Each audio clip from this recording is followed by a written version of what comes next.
That looks like Mickey Mouse has got something else on his face there, mate. I know. I didn't have time to Oh, clean. mate. I don't know. That was...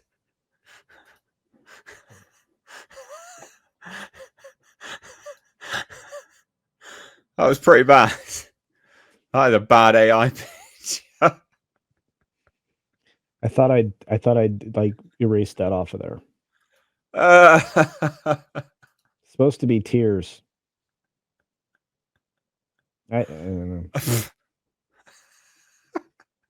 know. Right, anyway.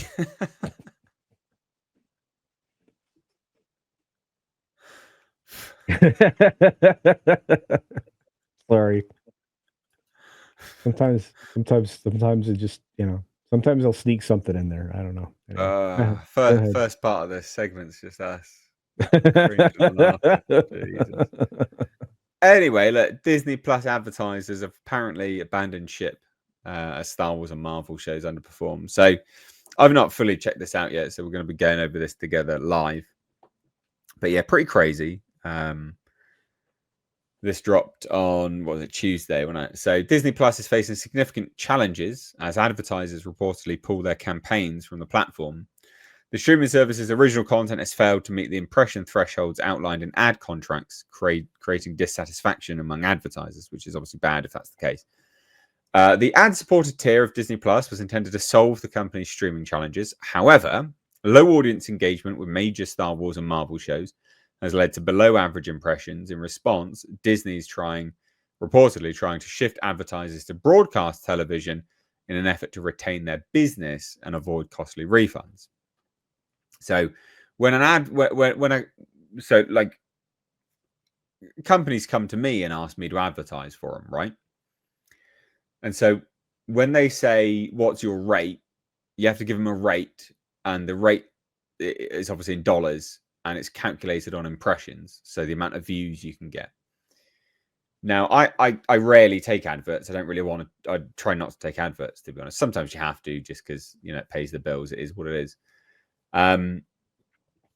But this is the similar thing, right? This is advertisers have gone to Disney Plus and said, we need X, Y, and Z amount of view, for this advert to for you to get the money for this for this advert, basically, because it's an exchange.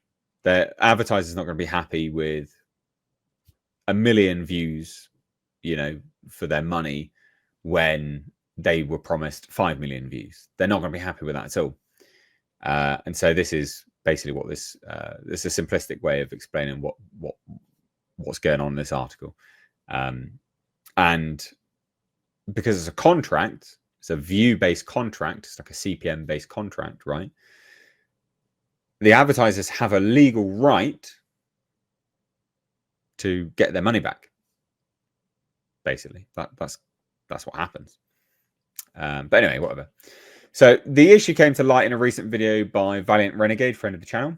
Valiant was joined by Kiss My Grits on an advertising professional speaking anonymously, provided insight into Disney's struggle. Basically, what's happening with Disney Plus is Disney Plus is struggling right now to fulfill the obligations that it's promising to its advertisers.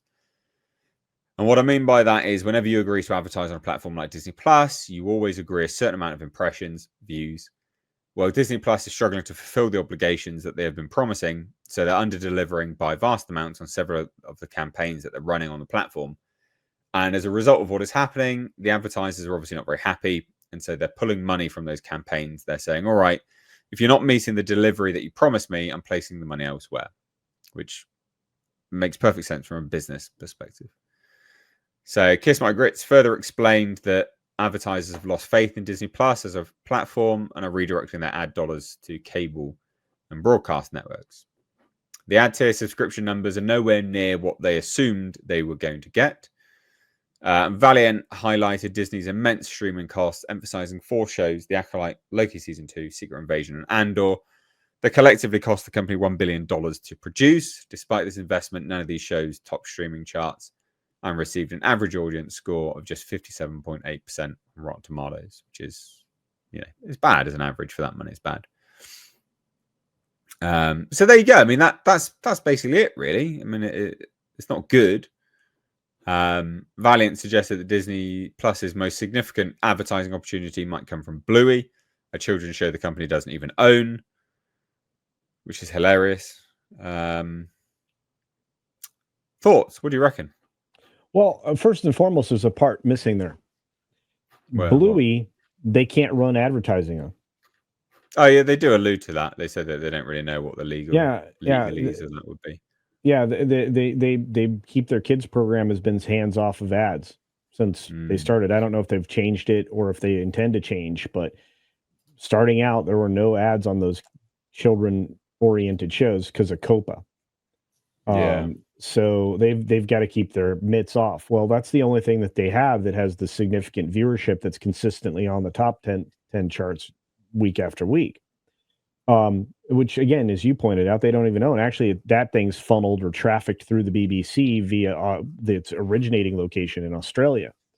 So outside of that, they don't have a lot. And the fact that they are scrambling to try to meet these numbers, they're trying to pass people off to their other stuff like Hulu and ESPN and so on and so forth. But Disney's way of going about this or trying to circumvent this is trying to bundle it all together and say, okay, you're going to get this package, which will have these things for these rates on these, our different channels, right? And that way they still get advertising over on Disney Plus. Because right now they cannot justify the cost for Disney Plus. Nobody's watching. That's the other problem. People can be subscribed to it all day long. They're going to give Disney $10 a month all day long, or $12 or $15 or whatever it is. Well, this is true. Yeah. So there's a lot of sleepers, right? Yeah. That's actually a really worthwhile point. I can't remember when I last sat down and watched anything on Netflix. I just can't. And the only thing I recently watched on Amazon Prime was Secret Level, right? But I hadn't sat down and watched Amazon Prime for it must have been months, like months and months and months. And I cannot remember the last time I watched anything on Netflix. Just cannot remember. It's been ages, and I was going to get rid of it because I'm just not watching it anymore. I haven't watched anything on Netflix for ages. So, yeah, you can have these things just lurking there, and that's actually, funnily enough, what Netflix relies on, I would imagine. So it's also the model that gyms rely on. So, gyms rely on sleepers. So if all of their members came to the gym at one time, you'd never be able to be against the law. So gyms and just general other businesses that are membership based rely on sleeping memberships, like a membership that people just completely forget and just don't even turn up ever, basically. Anyway, sorry, keep going. But all I know is that there is no more money in people's pockets to pay for this nonsense. And when it comes to ads, if nobody's watching, you're not going to make any additional revenue. A lot of people went to the commercial plan to make it cheaper, which means you don't get the 10 or 12 or $15 it is. You get the, whatever half that is, or sometimes less, to watch ads. Well, if nobody's watching your stuff and they're not paying you enough to maintain what you've got already or to produce more, you're in a hole. Disney's in a hole. Disney Plus is a giant hole. They never should have included the green machine of Hulu in with Disney Plus. Disney Plus should have been the thing they recognized was a failure, a disaster of an experiment. Instead of trying to obfuscate it and snap all these other nameplates into it like they belong, whether it be ESPN or Hulu or anything else. This is not, there's no upside here on the commercial side of things for Disney to even try to make this happen. You have advertisers, as the article suggests, just outright leaving Disney because there's nothing there for them. They're getting no value. You know where they're going? They're going to YouTube. We are coming up on the time when 75 to 80% of every advertising dollar is going to be spent on YouTube. And then shortly after that, 90% of every ad dollar will be spent on YouTube and similar platforms. And then eventually, linear will be supported by people over 60. That'll be it. Boomers. Yeah, that's it. I'm a huge fan of the commercial model. I think the worst decision ever made by any of these studios was getting into the streaming business because it cannibalized everything else that they needed for a support model to keep producing content and keep people engaged and keep selling advertisements. This was a terrible decision. Sony won the streaming wars because they didn't partake in it. They got good deals selling their content elsewhere. Yeah. Yeah, they kept selling it to Netflix. Netflix was happy to have it. You know, Yeah. and that's the thing is like there was only going to be one Netflix and some also rans that were competitive with whatever they could acquire, like old fashioned reruns from the 50s, 60s, and 70s, right? You never really needed anything more than Netflix. You could have like maybe Amazon trying to go out there and do their own thing that's similar, but they were never and still are not truly competitive. So No, Amazon. I swear, Amazon. Their model is basically in it. I think their model is built around actually running at a bit of a loss. I think they yeah, purposely do that for tax. well, I think they use it as an advertisement that they can write off. All those shows Yeah, are basically advertisements. So, yeah. you know, and so they're getting double duty on those things like promoting, "Hey, we've got this new show you might be interested in called Reacher. Oh, plus we'll send you free stuff or we give you free shipping or whatever." You know, it's like Mm. we're going to throw in this thing for free. The minute they started to pull out of that idea and say, "Oh, we're going to charge you a couple bucks for a month for the streaming service," I think that's going to fall by the wayside, and it may actually push people away from the free delivery. Because to be honest, how many times a year do you actually use Amazon? I mean, I honestly do use Amazon quite a lot because oh, I live out in the middle of the countryside, so yeah, bit of a pain in the ass for me to go get very specific things. Like if I need like a very specific gauge wire for some electrical work, I'm not going to get that anywhere. Do you know what I mean? I'm just not going to get it.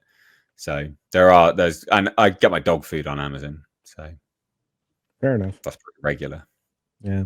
Well, this And food anyway. bags, dog food bags as well. Regardless, this kind of blows up the entire model that Disney survives on, or would be surviving on, if they had people watching it. But look, shows like this that we're looking at with Smilo Ren here for Acolyte and the Swallow. Skeleton Crew and the Marvel Agatha All Along and all this stuff that just doesn't even sniff the top 10, but maybe once or twice during its entire run of the series. They Mm, Nobody's watching, nobody cares. They can't justify the amount of money they're putting into these. They just can't. They're no, looking for but billions and billions. well, they're looking to figure out a way how to get content on Disney Plus without Disney Plus paying for it. So they're going to try to run it down through their chain in a different way. People are enjoying a lot of the stuff on Hulu, but a lot of that came over from FX, from Fox when they got the Fox deal. So like True. the Bear and Shogun and a whole lot of other things. A lot of people want to take credit for that. None of them had anything to do with it. So it's just like you Yeah. have Bob taking a lap on the Bear and on Shogun, he doesn't deserve it. It didn't have anything to do with Also, it. the Bear's gone downhill anyway. Fuck, I couldn't finish the last season of the Bear, mate. You didn't like season 5? It wasn't season 5, it was season 3, wasn't it? Okay. Whichever season it is. I don't know. Yeah, it was the last season. That was season 3. Dude, it's so Bloody hard for me to terrible, mate. It was awful. it's so hard for me to keep track of what season number things are because some shows have like 8 episodes, some have 12, some have 15, some have 4. I was like, "Oh, give me strength." Like, what is this? Not a season. I grew So, up in the days where like I got 26 episodes of television a year. It was like half the year of television shows, right? yeah. Remember that? Well, I remember. Yeah. I remember you used to have so many episodes in each season. Yeah, it was brilliant. Don't do that anymore. Anyway, No, I know. sorry. I can rant on this because I think they killed I think they killed the advertising model. And advertisers are Yeah, going of to go course they where did. and advertisers are going to go where the viewers are. You don't have viewers on Mm, Disney minus, you don't have viewers on ESPN minus, people are going to watch. Um yeah. they'd rather sit down and if they're going to have to watch ads anyway, they want to do it in the comfort of their own home on their couch watching it at, a basketball game on their television show. I don't I Yeah. don't watch it. Do you know how inconvenient it is to watch sport on a phone? It's like, Oh, you don't want goodness. to do that, mate. Don't want to do Anyway, that. But there you go. Disney Plus advertisers. Bye bye.